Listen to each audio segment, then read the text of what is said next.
करायचे ही या सरकारची नीती आहे आणि हे सरकार आता घालवण्यासाठी महायुती सिद्ध झालेली आहे आणि ह्या निवडणुकीत काँग्रेस राष्ट्रवादी समोर जो कोणी उमेदवार असेल त्याचं डिपॉझिट करणाऱ्या आमच्या वीर शिलेदारांची पहिली यादी मी आज आपल्या माध्यमातून महाराष्ट्राच्या जनतेसमोर ठेवते।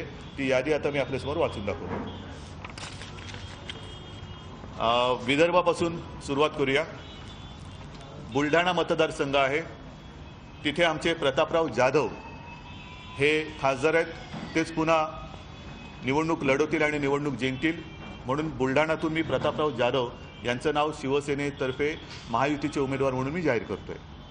त्याच्यानंतर अमरावतीला आनंदराव अडसूळ, रामटेकला कृपाल तुमाने, यवतमाळ वाशिम इकडे भावनाताई गवळी, हिंगोलीला सुभाष वानखेडे, परभणीला संजय जाधव आमचे परभणीचे आमदार आहेत, त्यांना खासदारकीची आम्ही संधी देत आहोत, उमेदवारी देत आहोत।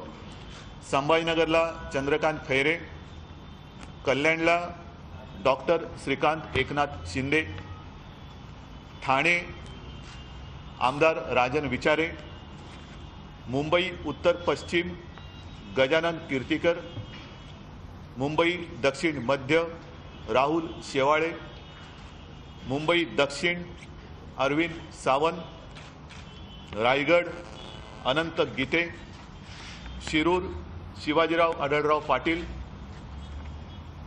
रत्नागिरी सिंधुदुर्ग येथे विनायक राऊत आणि उरलेले जे 5 मतदारसंघ आहेत, एक मतदारसंघ आम्ही 22 जे लोकसभा मतदारसंघ लढवत आहोत त्यातला एक मतदारसंघ जो हातकणंगले आहे तो नव्याने महायुतीत सामील झालेले आमचे राजू शेट्टी आहेत, त्यांना आम्ही तो देत आहोत। आणि दुसरा सातारा हा जो काही मतदारसंघ आहे त्याच्यावरती रामदास आठवले आग्रही आहेत म्हणून सातारा हा त्यांच्यासाठी आम्ही देत आहोत। आणि हे 2 जर का बाजूला ठेवले तर उरलेल्या 5 जागा ज्या आहेत त्या 5 जागांचे उमेदवार आम्ही एक